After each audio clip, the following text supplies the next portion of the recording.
Welcome to the Hate Watchmen with your co-hosts Tony Parlay Reyes, Andrew Miller, and Chris Billings. Now let's start the show. Welcome back, everyone. Joining me today is the football goon himself, Chris Billings. Andrew Miller's on another bye week. We are the Hate Watchmen. This is the Week 11 spread show. How are you doing today, Chris? Doing good. I'm doing good, Tony. Well, slurring. It's a little too early to be slurring. I've not been drinking, unlike previous shows. But yeah, Miller, no idea where that guy is. If anyone has any tips, please call the number below. Well, we have a $2,000 reward for his whereabouts, and we'll appreciate it. Because we need him to edit the show. So please call in. Might not be the number at the bottom because we have no one to edit it into the show. Hey. Hey, maybe we'll put his picture on some milk cartons. Do they still have those anymore? Like milk cartons still a thing? I don't know. We can find him with Miller. We don't know where he is. Hopefully he can edit this show. It'd be nice if he was on the show too. Show goes on though. The show goes on. All right, the show goes on. Speaking of the show, before we get into the Week 11 slate of games, we'll break down some of the Week 10 results here. Do we have to? We do. You did the best of us, so let's go ahead Not and recap. saying much. For the rest of us, not saying much either. Last week, Chris went 6-9, and he was the best out of all three of us. I came in second at 5-10. And we did discuss this offline. I don't know if Miller understands the spreads. He went 3-12. I think it's his fourth time with double-digit losses. So yeah, he's ahead of we have our spreads and we have just our regular pick'ems. He's killing us in the pick'ems, which I don't understand. Yet he's in last place in the spreads. So I'm starting to think maybe he does the opposite, where he doesn't understand spreads, where he's like, okay, whoever I pick in the straight up portion, I need to do the opposite in the spreads aspect. That's not how spreads work, Miller. You can still pick the same team. So I just want to throw that out there. If you're still alive, I think you're picking spreads wrong. We're here to teach you. We're here to teach the audience. As crazy as that sounds, that makes more sense than the actual strategy Miller is using to pick spreads. So for the season, Billings is still in first. He is leading me in second. He is 71, 78, and 2, 47%. I am behind by 3 picks, 68, 81, and 2. And we have Miller in last at 59, 90, and 2. That's bad, Miller. Where are you? But like Chris said, Miller is leading the straight up pick'ems, 89 and 63 over Billings, 88 and 64. I am in last on the struggle bus, 85 and 67. Miller came in first last week on the straight up pick'em, 7 and 8.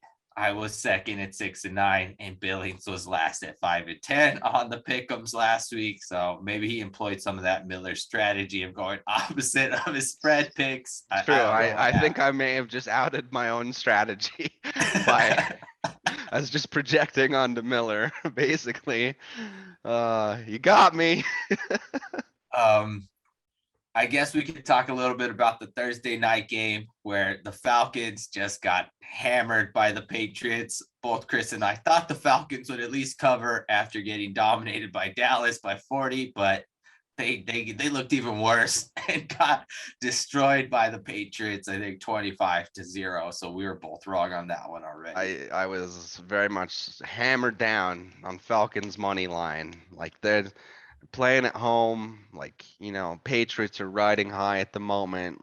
Falcons are gonna get this one. Trap game. Nope. Falcons suck. That offensive line sucks. Patriots defense pretty good. They just gave nightmares to Matt Ryan. He had to have been seeing ghosts as fast as they were getting to him.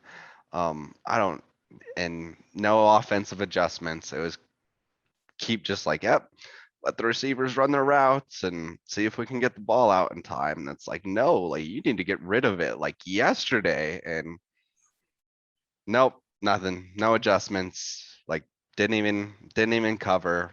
Shit show. So Falcons, I think I'm done with you. You were my team there for like a 6-week run. You're no longer my team. Via con Dios, Atlanta Falcons.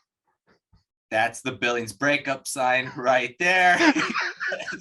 Adios. I think Matt Ryan was having some deja vu of the Super Bowl there, as all they were doing was blitzing him. And God, the Falcons were horrible in those short yardage plays. Really missing that Cordell Patterson guy. Didn't know how good he was, right? He's a huge part of their offense. And like that showed where you just didn't have those quick dump offs to Patterson, where it's like, oh, well, now we actually have to rely on our receivers on the edge. And they they didn't do shit for them.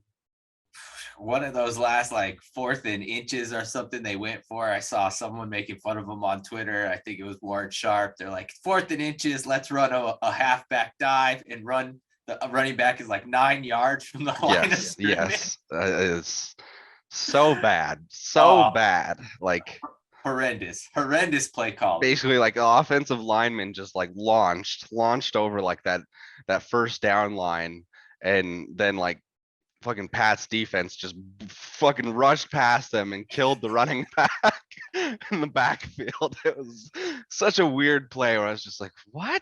Like, talk about being on different pages.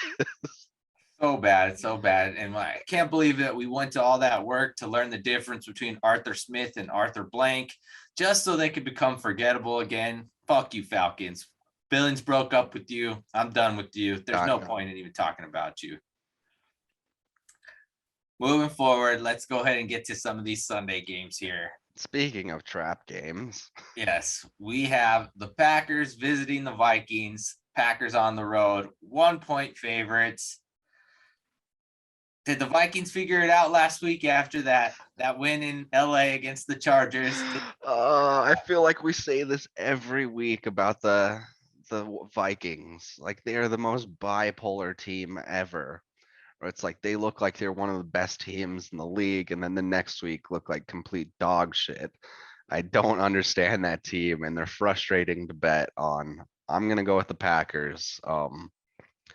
Packers defense is scary good. I think a lot of people have underrated them, surprisingly. And then Aaron Rodgers is Aaron Rodgers. Like he's basically an MVP candidate this season, despite nobody wanting to vote for him.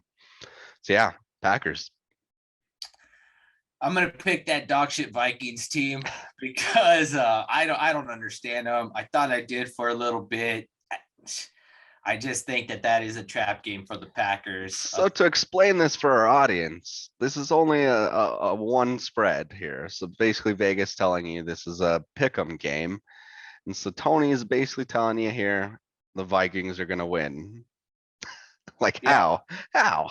Vikings are going to win. Home game, loud. Maybe Aaron Rodgers isn't all the way back yet from his ivermectin treatment. I just know that that Vikings team is usually pretty good at home. I don't know how they converted all those freaking 4th downs against the Chargers last week, but I just think the Vikings pull this one out here in a little bit. If you want to see how this game is going to go watch that Packers at Bears game from a few weeks ago. That's how this game's going to go. This is just a blowout, huh? Just blowout. I own you. Oh, division's mine. And yeah.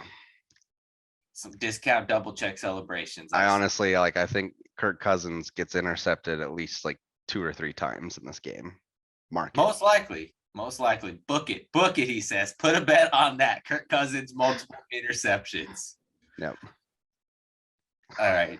Speaking of multiple interceptions, we have the Texans traveling to Nashville to play the Titans. Titans are 10-point favorites. We are in agreement on this game. The Titans are probably going to shit kick that Texans team, who is just complete garbage. Do we even need to talk about this? No, all right. We don't. Yeah, let's move on. That is analysis. We've got the Ravens trying to bounce back after that upset loss to the Dolphins, where the Dolphins blitzed Lamar Jackson every freaking play and they couldn't do shit, but they are somehow 6.5-point favorites traveling to Chicago. Another game we are in agreement on. We've both got the Ravens. It's a weird spread though, like for just, yeah, the Bears are not that good of a team. Ravens, pretty good team.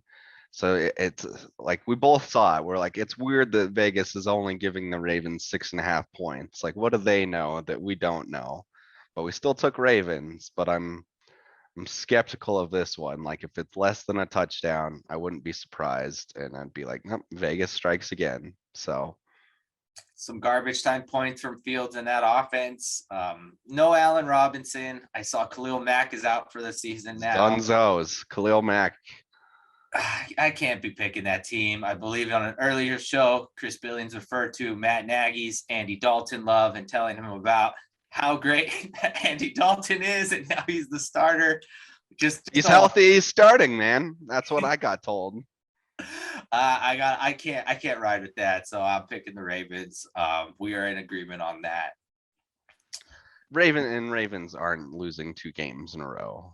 Like, let's be honest here. To 2 bad teams in a row. That's just, they're too well coached for that to happen. I'm in agreement there. Moving forward here, we got another game that we are in agreement on. We can't really figure out either of these teams. We talked about them offline. What are the Colts and what are the Bills? The Bills are hosting the Colts. They are 7-point favorites. We both are picking the Bills here. What are the Colts? What's their identity? Like, are they a run team? Like, do they have a good defense? Like, what are they? Aside from just having Carson Wentz on their team, like, what are the Indianapolis Colts? Like, I think this is probably the team I've watched the least this season. I just can't wrap my head around them at all of like what they are. Are they good? Are they bad? Are they mediocre? Don't know. I think it's a little bit of both. I think they are bad and they're good. So let's say they're mediocre. I just think their division is so weak. So it kind of gives them some inflated wins. But I mean, other than Jonathan Taylor, I don't really know what they are. Like, that guy's good. I've seen him play. I've seen some highlights of him. So he is good. Seemed like the Bills figured it out last week. They did drop 40 on the Jets, and Mike White's whole #1 pick thing just going up in flames. I don't know, man. I think the Bills are going to just take care of business. They seem to get Stephon Diggs back in action last week and realizing that they should probably force feed him that he's actually a pretty good receiver. So I just 7 points, though. It is a tricky spread. I don't know. I just see the Bills taking care of business here. I would say that the Bills blow out the Colts, but if Colts cover the spread, I wouldn't be surprised either. But I'm gonna go with, usually when I have kind of that fence riding mentality, I'm gonna go with the better team. So I went with the Bills, but like I said, I wouldn't be surprised if it went either way in this game. Yeah, we'll see. That one will be a tricky one. I hate those 7-point spreads. It just like sets up pushes and everything. So speaking of 7-point spreads and trap games, right, we have the Niners coming off their big upset win over that superstar Rams team and going to Jacksonville. West Coast team traveling east. We know the Jags are bad. We know that much, but it definitely feels like a trap game for the Niners. Short week. Are they really that good? We both are in agreement on this one as well. I don't know are you picking the Jags to win this game? I don't know about that, but I think the Niners will definitely struggle with them. Yeah, I'm in agreement there. I think that this is probably a field goal game. The Niners win late. Back and forth on my Kyle Shanahan criticism and love. He seems to be doing that to many people in media as well. I don't know. Niners are better than the Jags. I know that. So that's why I'm going to go and pick the Niners to win. But I think the Jaguars do cover that 7-point spread. Yeah, like honestly, I question that. Are the Niners much better than the Jags? I don't know. Sorry, Niners fans, but like, not a good team.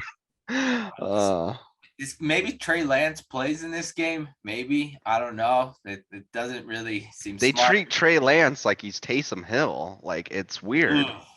Accurate statement there. They definitely. Why did they trade all those picks to come up and get Trey Lance if they're gonna just use him like Taysom Hill? That's a pretty good assessment there. I don't understand what they're doing with him there. Yeah, the Niners team is another team that I'm just utterly confused by. And I'm like, what is your identity? Like, honestly, what has it been since that Super Bowl? And they haven't had any. It's basically just like Kyle Shanahan and his bag of tricks. Like, you're just the Wizard of Oz, man. The curtain has been pulled back. It's just a splashy run game and Yeah, not much else. Pull back that curtain, and you're like, oh, it's just fucking Jimmy G and some guys. Like, it's not that great. Damn. George Sorry. Kittle's the best player on their team. Damn. Sorry, Debo Samuel. You're getting no love from us here. You are just a running back in a wide receiver's body. You do get all those yards after the catch. I will give you that, but Yep. we know what your team is, and it's not much. Speaking of confusing teams, got the Lions traveling to Cleveland. The Browns are 12-point home favorites, trying to bounce back after that Patriots loss. We do differ on this game. We did talk about Baker Mayfield on an earlier show. If you want to go ahead and check that one out, it's a fun little tirade and a fun little debate that we had. Billings is buying this Browns team bouncing back. Tell me why. I'm not buying, I'm bouncing back. Like, let's pump the brakes, my guy. Jesus. It's just more they're playing the Lions. Like, they're playing a Lions team with a backup quarterback. I don't even know who the backup is. I tried to tell you earlier. I was like, I think his name's like Tony something. David Blau, man. Holy, Blau. like, huh? It sounds like a chef at like a 5-star restaurant. Hung out with award-winning chef David Blau. They're resting Jared Goff for that Thanksgiving game, okay?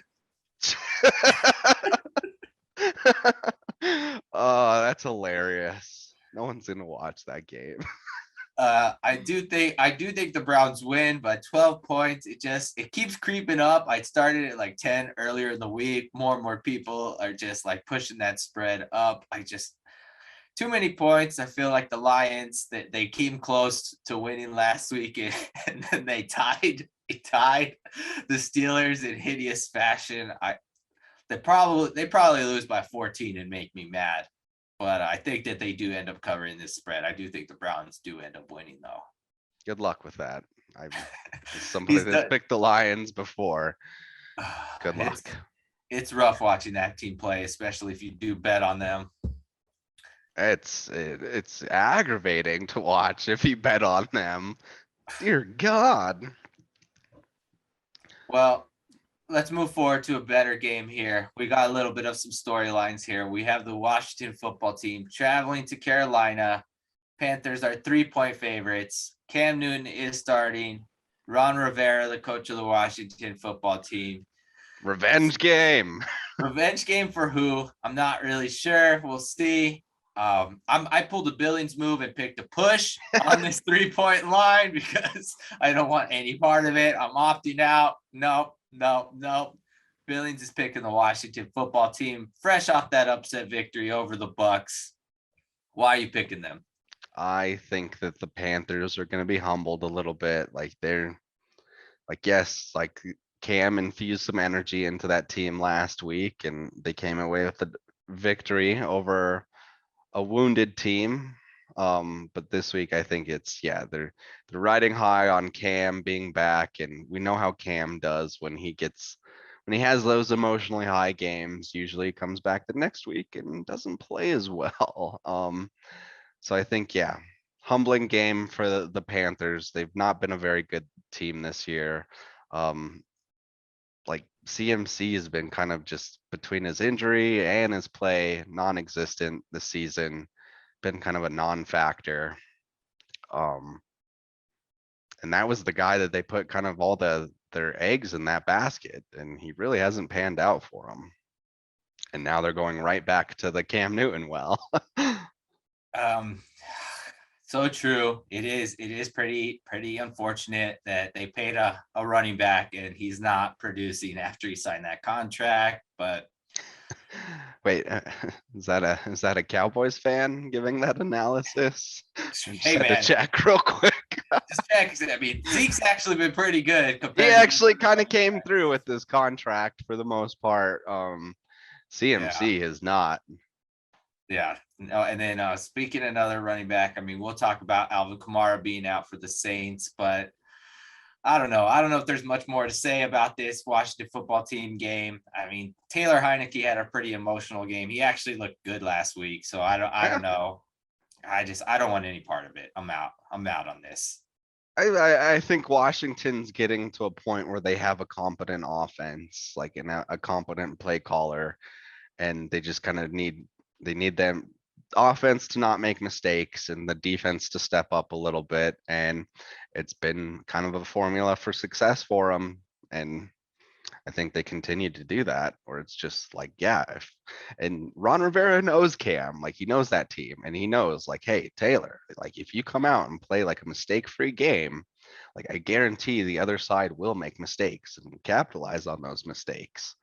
And so we just need you to just be a game manager. I know that's a dirty term in the NFL circles, but hey, sometimes you just need a guy to manage the game. Unfortunately, true. I think that's enough analysis on this game that I'm off. Let's move forward to another game here. Yeah, well, yeah, let's talk Dolphins Jets. That's Yes. way more intriguing. When you were talking about that, the Dolphins are 3.5-point favorites on the road against the Jets. I believe the Jets are starting Joe Flacco.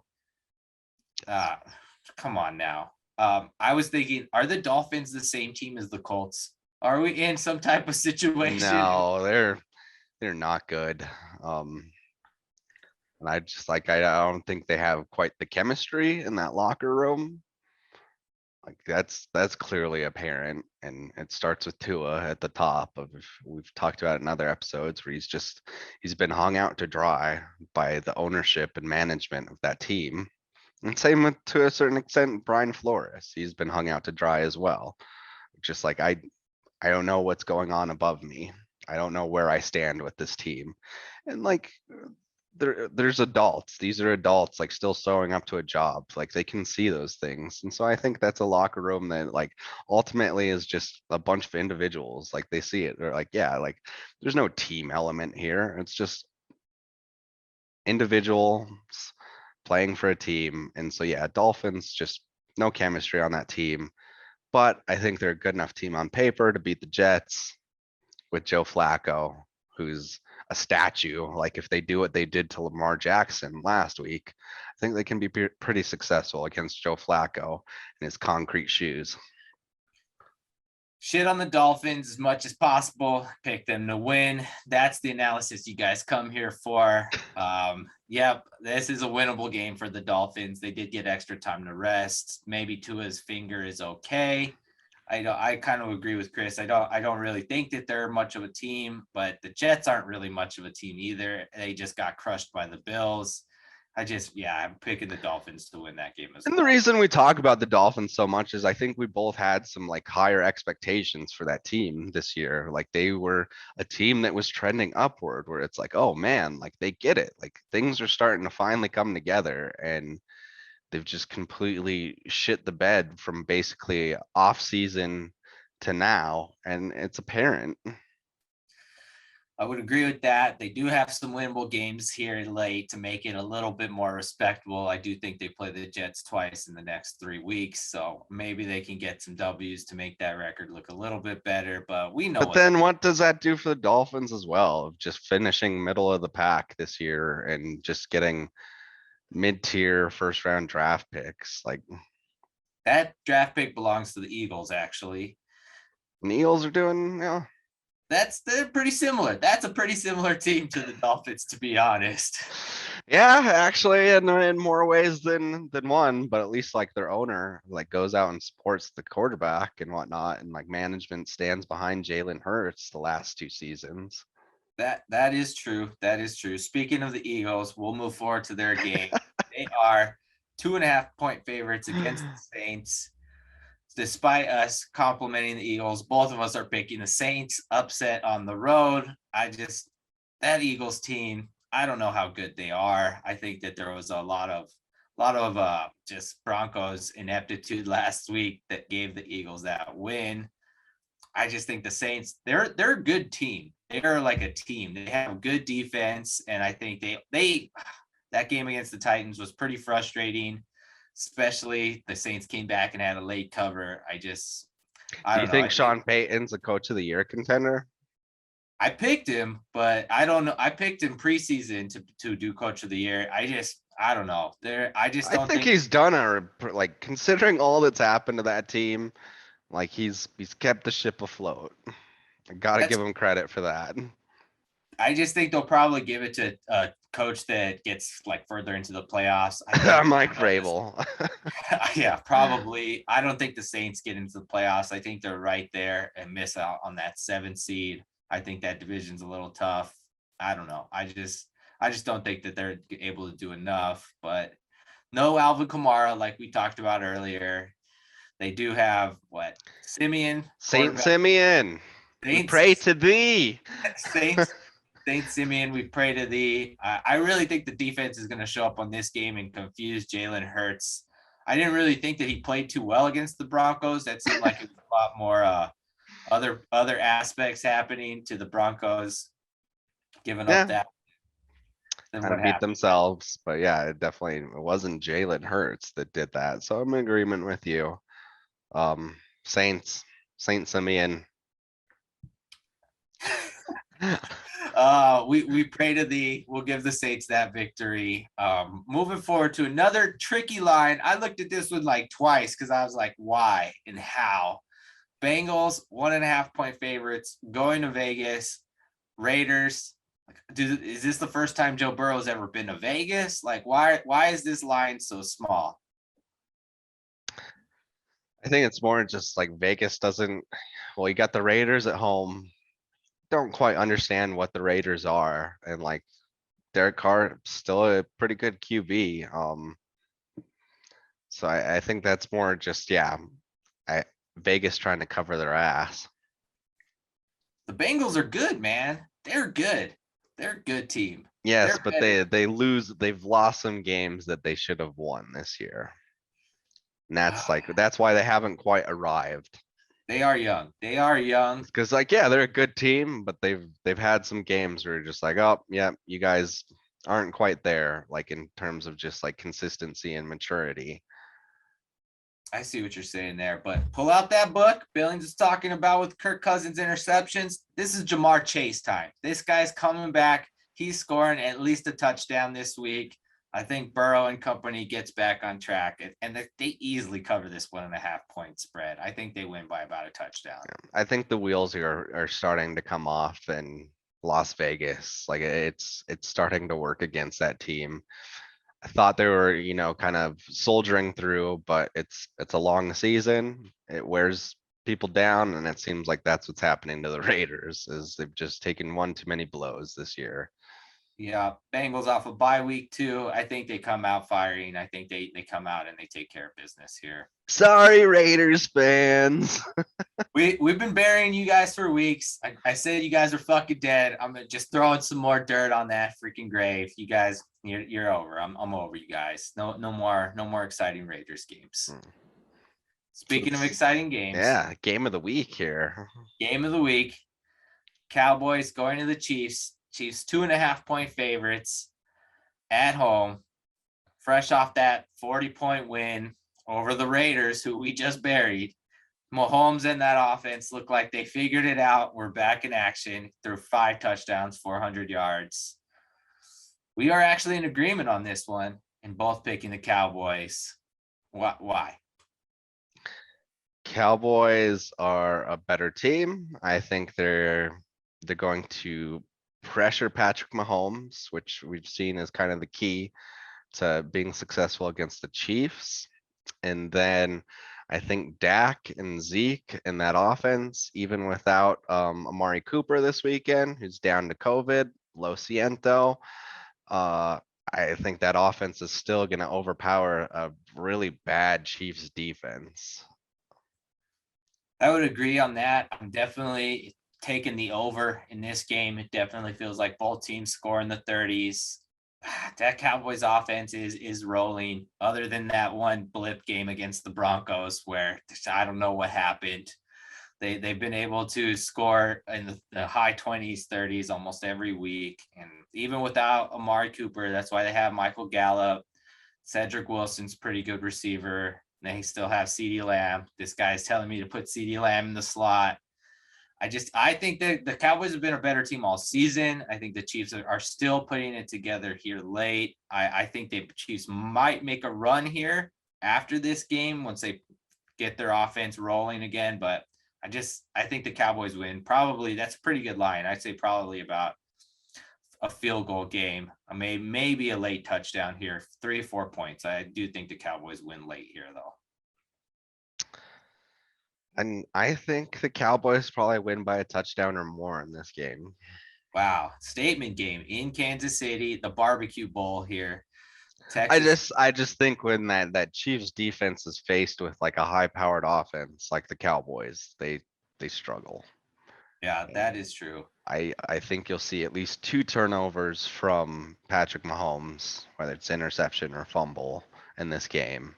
And so, yeah, if Cowboys defense can capitalize, like it's going to get ugly fast for the Chiefs. I'd love to see it. It would be great. We'll see what happens. Moving forward to a game that I will be forced to watch here in Arizona. Maybe Kyler Murray and the Cardinals visiting the Seahawks, 1.5 point favorites on the road. No, we talked about this. Who is playing in this game? Who are the actual players playing in this game? Because I have no idea who's playing, like, other than DK Metcalf. Like, who's playing in this one?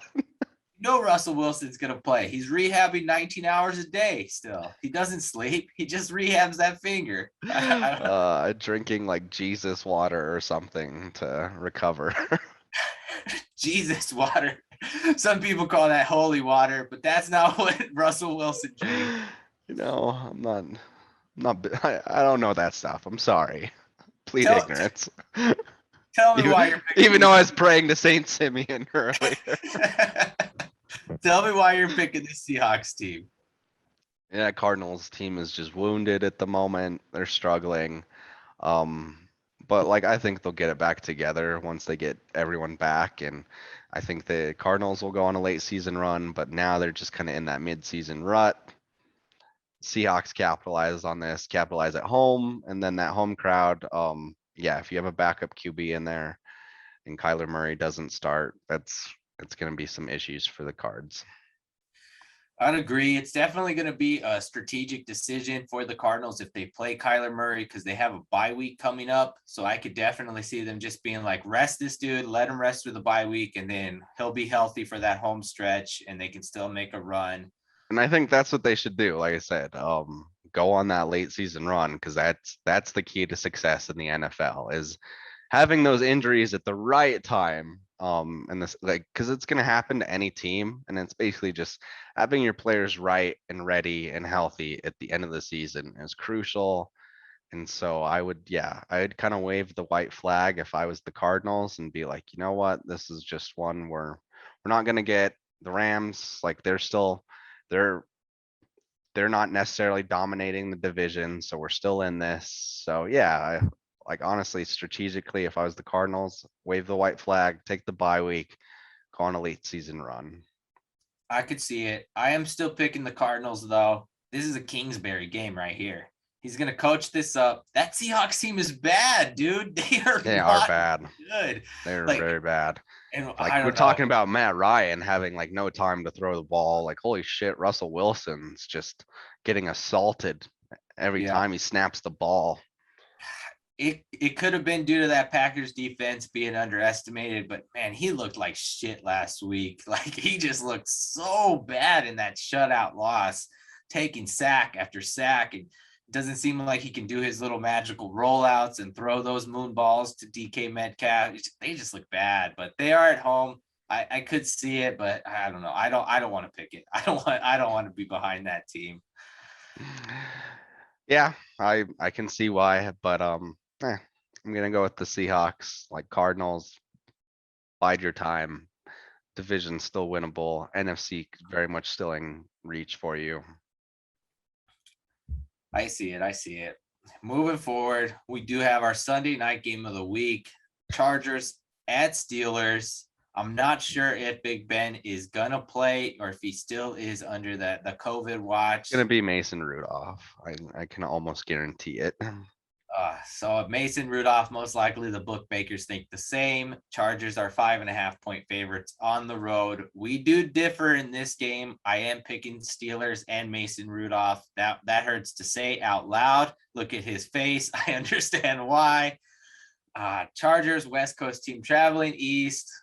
Why are you picking this Chargers team? Is it just because Mason Rudolph? Justin Herbert versus Mason Rudolph. This is why I'm picking the Chargers in this game. Like that's just, yeah, that's pretty discernible difference between the two.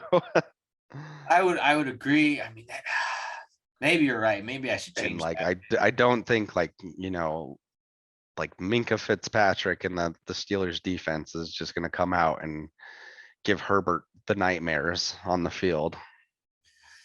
You could be right. I think TJ Watt got injured last game. Yeah, and no TJ Watt. Maybe I should change that for pick. like the foreseeable future, I believe. Oh God, that's just everything is. And then that tie last week, you know what? I'm changing that pick. He's convinced me. I cannot back the Mason Rudolph. I'm out. I'm out, Pittsburgh. Chargers are due for a bounce back game as well. To be honest. That's true. And I don't know how that's a primetime game. Thanks, Sunday Night Football. Yeah, even Justin Herbert versus Big Ben. I'm just like, that doesn't sound exciting at all. Like, I'd much rather watch like this Cardinals game, like if you had Kyler Murray versus Russell Wilson, or this Cowboys Chiefs game. Yeah, word decision by the big wigs over there at Rockefeller Plaza. Can they still flex? Is that not happening yet? Or did they I have no idea how flexing works anymore.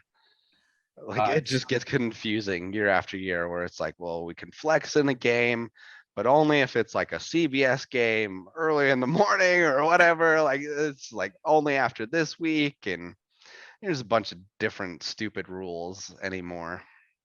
Stupid rules indeed. Just put the good games on prime time. We don't really want to watch this trash game in prime time. But then Fox and CBS go and cry to the NFL, and they're like, why? Why'd you take our good game? It's like, because we're gonna get more people watching at night. There's a little secret. Fox and CBS, most people are watching Red Zone. They're not watching your games anyways. Speaking of another stellar primetime game, we have Tom Brady and the Bucks, 10.5-point favorites, hosting the Giants. Somehow the Giants are on Monday Night Football again. I don't really know why or how. Both of us are in agreement. The Bucks are going to cover this spread, which is 10.5. Because ESPN loves that fucking New York market. They just love it so much, and that's probably why we have Giants Bucks. And because just ESPN and their hokey storylines of like Tom Brady can't beat the Giants. It's like the one team that he just can't seem to figure out. And it's like, yeah, like a decade ago. Yeah, I agree with that. And then there was the whole Antonio Brown fake COVID vax card story this week. Doesn't matter. I know he's probably not playing. He's not playing for the Bucks. I know that. They'll probably keep him out for that reason. But Bucks back-to-back losses. They're due for a bounce-back win. This is a Tom Brady throws 5 touchdowns, back in the MVP conversation game. Mike Evans is good. Godwin is good. I think they take care of business here. And they're back at home, like they're in the comfort of Tampa, and I think that'll help as well. That Giants team just sucks.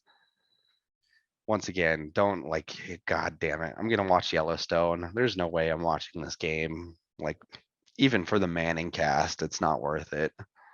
Manning cast worse audio issues than us. I don't even know what they're doing. Like it's True, so true.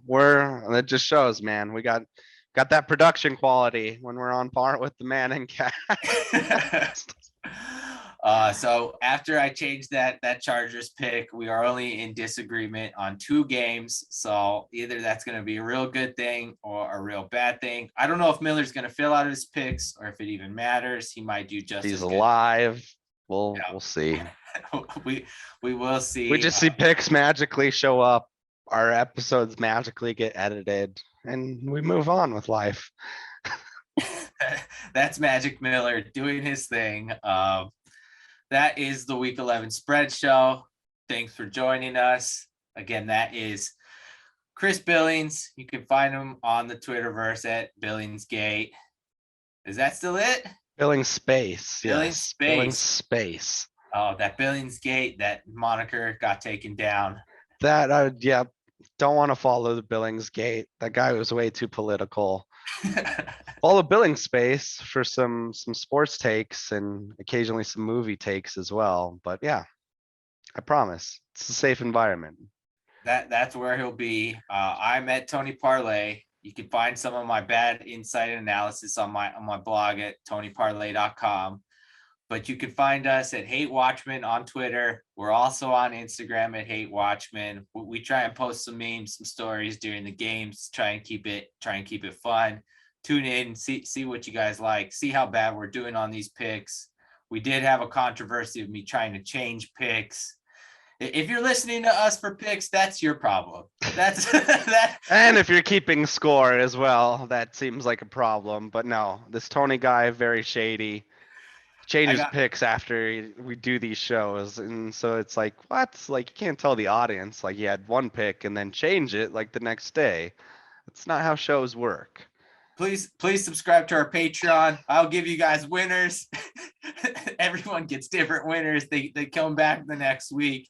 It's a classic scam, but yep. I can't change picks anymore. I did get caught. I got busted. And it doesn't even help me, which is even worse. But that's been the Week 11 show. Thanks for watching. You guys have yourselves a wonderful Sunday. Check us out on hatewatchmen.com. I love you all. Adios.